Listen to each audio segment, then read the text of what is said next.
Let's read one more time Ecclesiastes 12, verses 9 and 10. And then I want to jot down the process Solomon has just outlined for us. And moreover, Solomon writes, because the preacher was wise, he still taught the people knowledge. Yes, he pondered and sought out and set in order many proverbs. The preacher sought to find acceptable words, the NIV, just the right words. And what was written was upright, words of truth. The process ends in words of divine truth. All right? So let's jot it down. What have we just seen? Get your pen ready to go. Number one, this is one long sentence, but I've divided the sentence into 4 parts. All right, friends, I came across this video on your screens yesterday.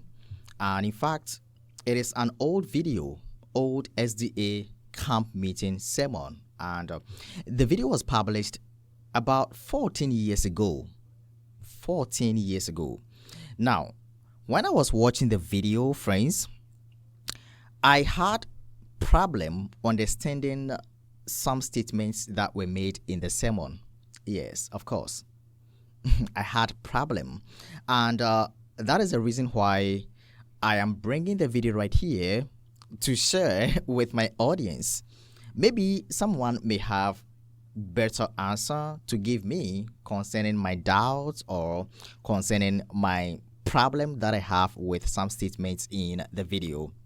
So I'm going to play the video right now, and let us listen to the statements that were made in the sermon. Let's read one more time Ecclesiastes 12, verses 9 and 10. And then I want to jot down the process Solomon has just outlined for us.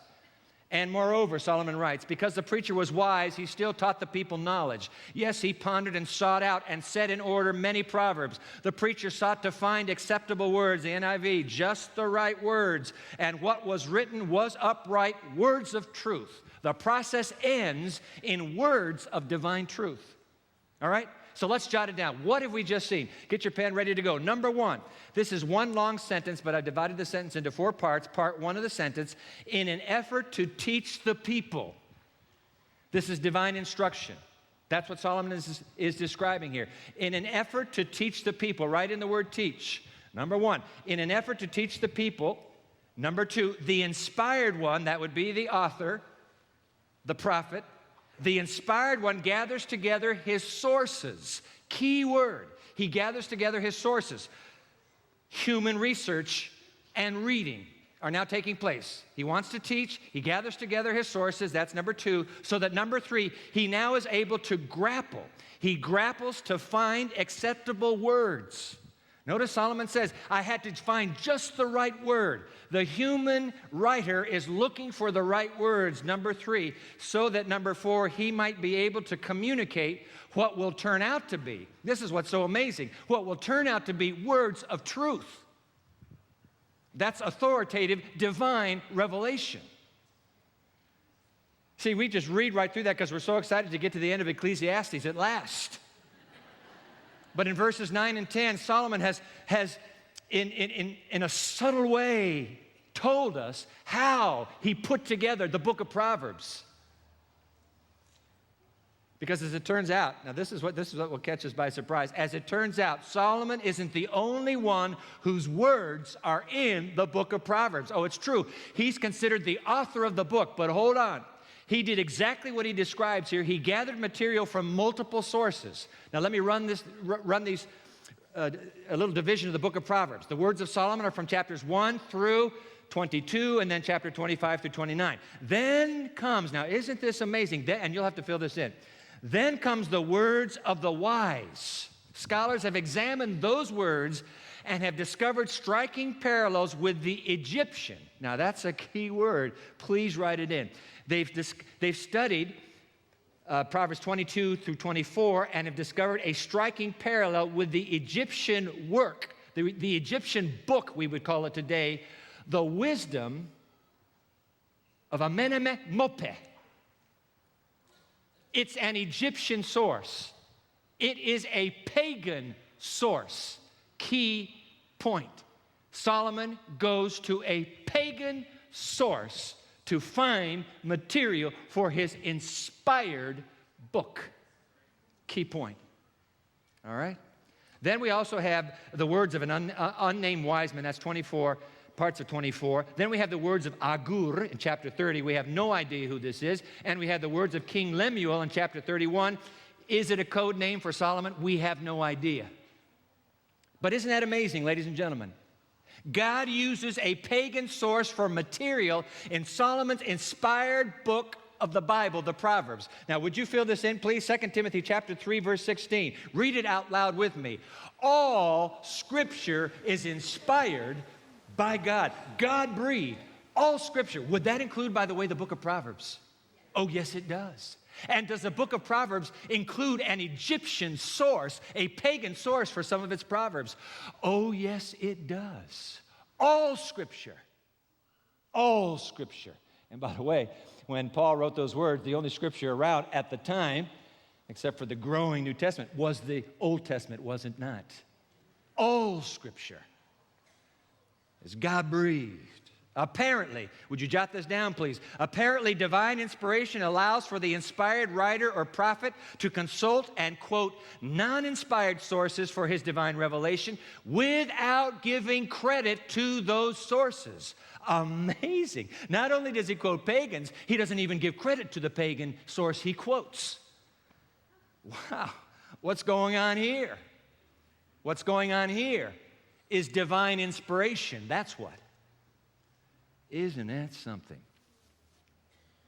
Because I'll tell you what, that is precisely the most repeated charge the critics have leveled against Ellen White, charging her with blatant plagiarism and the use of other sources with the intent to deceive her readers by not giving credit to those sources.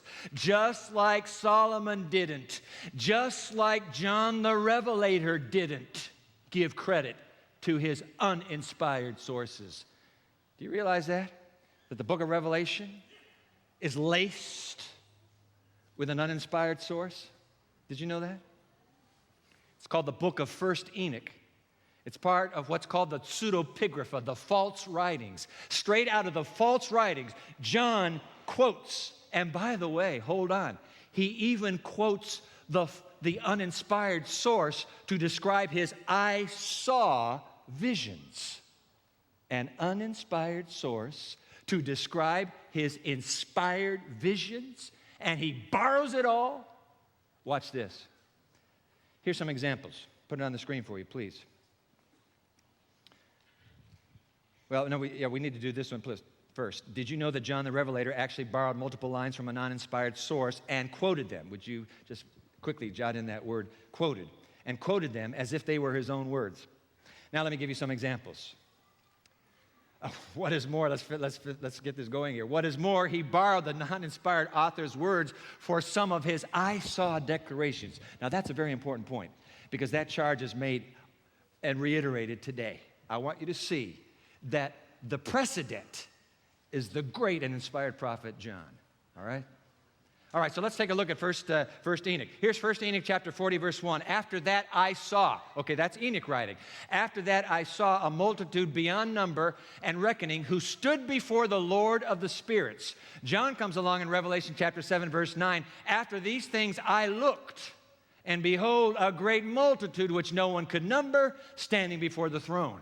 Looks awfully familiar to me, doesn't it? Let me share another one with you. 1 Enoch chapter 86, verse 1, and I saw, and behold, a star fell from heaven. Revelation chapter 9, verse 1, and I saw a star fallen from heaven.